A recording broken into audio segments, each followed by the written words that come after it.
Hello everyone. तो chapter को आज कंटिन्यू रखते हैं।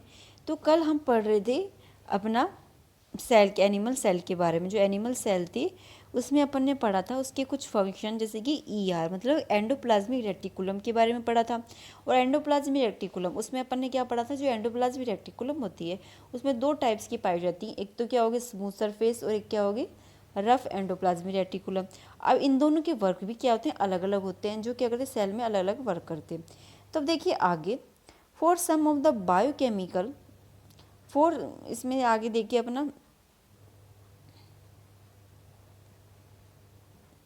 For some of the biochemical activity of the cell in the liver cell of the group of animal called vertebrates. ठीक है, जो सी चैप्टर 7, आप 7 चैप्टर में देखोगे जो बायोकेमिकल एक्टिविटी होगी सेल के अंदर, जैसे कि इन द लीवर, जो लीवर में होगी, लीवर में सेल प्रेजेंट होगी, ग्रुप ऑफ एनिमल, जो ग्रुप होगा एनिमल्स में वो क्या कराएंगे अपने वर्टिब्रेट्स। ठीक है, एस ई आर मतलब जो स्मूथ एंडोप्लाज्मिक रेटिकुलम, ये वो प्लेज ए क्रूसिकल मतलब इम्पोर्टेंट, मतलब बहुत ही ज़्यादा इंपॉर्टेंट रोल निभाती है in detoxify many poisons and drugs.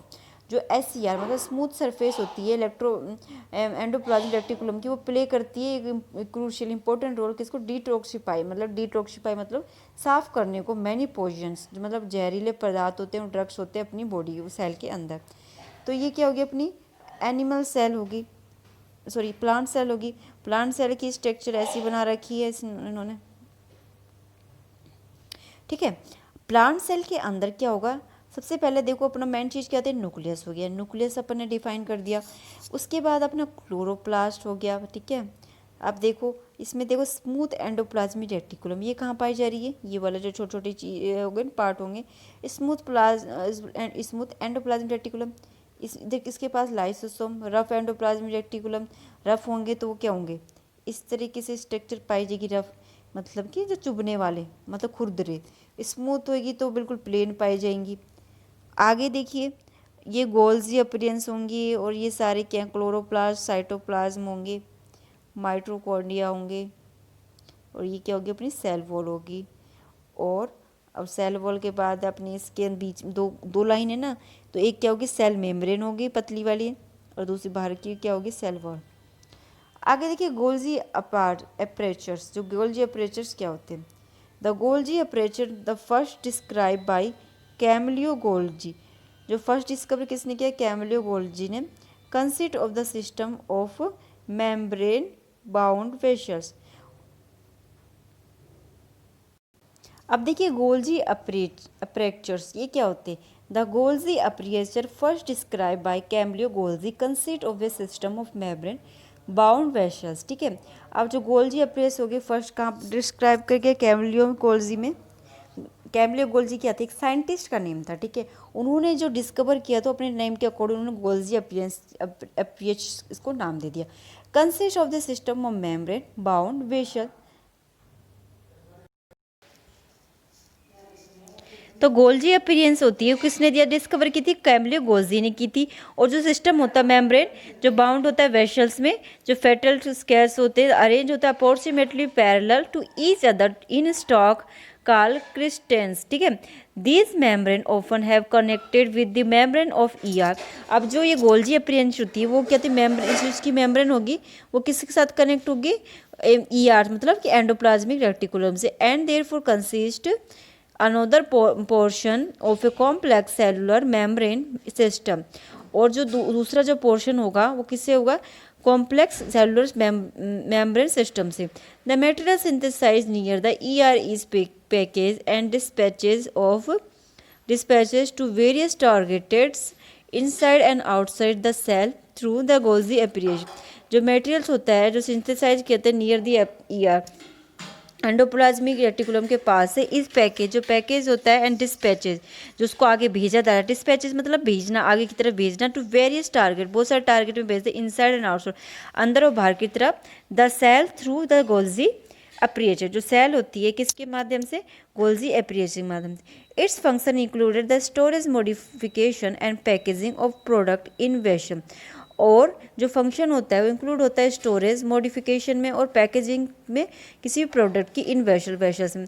In some cases complex sugar may be made from simple sugars in the Golgi एप्रियस।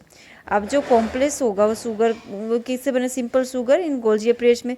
The Golgi apparatus is also involved in the formation of lysosome. जो Golgi एप्रियस होती है वो किस में involve होंगे, formation में आइसोसोम में। ठीक है, आपको जो फिगर में शो कर रखा है। अब देखिए इसमें आपको बता रखा है जो गोल्जी एप्रियंस होती है वो किस तरह पाई जाएगी, एंडोप्लाज्मिक रेटिकुलम के पास। और ये दोनों कहाँ पाए जाएंगे, अपने सेल के अंदर पार्ट होते हैं, ये ऑर्गेनल्स होते हैं। ठीक है, और इसके जो डिस्कवर किसने किया था, कैमलियो गोल्जी ने किया था, और उसके नाम के अकॉर्डिंग इसको गोल्जी बोला जाता है। देखिए अब गोल्जी जो अप्रियंस थे, अब कैमलियो गोल्जी जो साइंटिस्ट थे जिन्होंने गोल्जी अप्रियंस के बारे में बताया था। ठीक है, ये इनकी पिक्चर्स है। और आपको देखिए इसमें Camillo Golgi was born and Corteno near the Brescia in 1843। जो कैमलियो गोल्जी थे वो कब जन्म हुआ था उनको, 1843 में हुआ था, और बेरिसिका में हुआ था। He study medicine at the University of Pavia, और उन्होंने स्टडी की थी मेडिसिन ऑफ पेविया में। He continues to work in Pavia and the hospital of St Matteo. ठीक है, उन्होंने हॉस्पिटल मेटाओ में स्टडी की थी। At the time, most of his investigation were concerned with the nerve system। और उन्होंने जो इन्वेस्टिगेशन है मतलब जो इनका रिसर्च था वो किस पे डिपेंड थे, नर्वस सिस्टम पे। इन 1872 he accepted the post of chief medical officer. और उनके जो उन्होंने एक्सेप्ट की थी मतलब उनको जो पोजीशन मिलती क्या थी, चीफ मेडिकल ऑफिसर उस हॉस्पिटल में। At a hospital for the chronically stricken at Abilite Grasso, he first started his investigation into the nerve system in the little chicken of the hospital, on this hospital। तो उन्होंने किस पर investigation मतलब किसके बारे में जाना, एक लिटिल चिकन मतलब क्या होता है, जो चिकन क्या होता है, लिटिल किचन, जो छोटे से किचन जो कहाँ पे पाया जाता है, उनके हॉस्पिटल में पाया जाता है। उनमें उन्होंने इन्वेस्टिगेशन की थी नर्व सिस्टम की, कन्वर्ट इनटू लेबोरेटरी। और किस में की थी, लेबोरेटरी किसको बोलते हैं, लैब, जिसमें जाकर उन्होंने रिसर्च की, जिसमें सब कुछ इंस्ट्रूमेंट प्रेजेंट होते हैं रिसर्च में। However the work of the greatest importance which Golgi carried out was a revolving method of standing involving individual nerve and cell structure. तो वो जो गोल्जी ने कैरी करके लाए थे रिवॉल्यूशनरी मेथड को, और स्टैंड किया था इंडिविजुअल जो नर्व थी और सेल स्ट्रक्चर को। This method is refract to all the black reaction. और ये सारे जो मेथड थे उसका यूज किया था वीक जो सोल्यूशन था किसी भी सिल्वर नाइट्रेट का, और पर्टिकुलर वो क्या कहलाएगा, ब्लैक रिएक्शन कहलाएगा। ठीक है, ये क्या हो गया, अपने साइंटिस्ट के बारे में हो गया। और उनको जब से मेन चीज़ है, इसको नाम याद रखना है आपको, और ये याद रखना है इनको जो सबसे नोबेल प्राइज़ कब मिला था, 1906 में मिला था सैनिटोगो में। ठीक है, तो नोबेल प्राइज़ क्या होता है, सबसे हाईएस्ट ऑनर होता है, अवार्ड होता है, इससे बड़ा कोई अवार्ड नहीं होता नोबेल प्राइज़ से अवार्ड। तो ये कहते हैं इनको ये मिला था, किसके लिए मिला था, गोल्जी अपीयरेंस के बारे में बताने के लिए सेल में।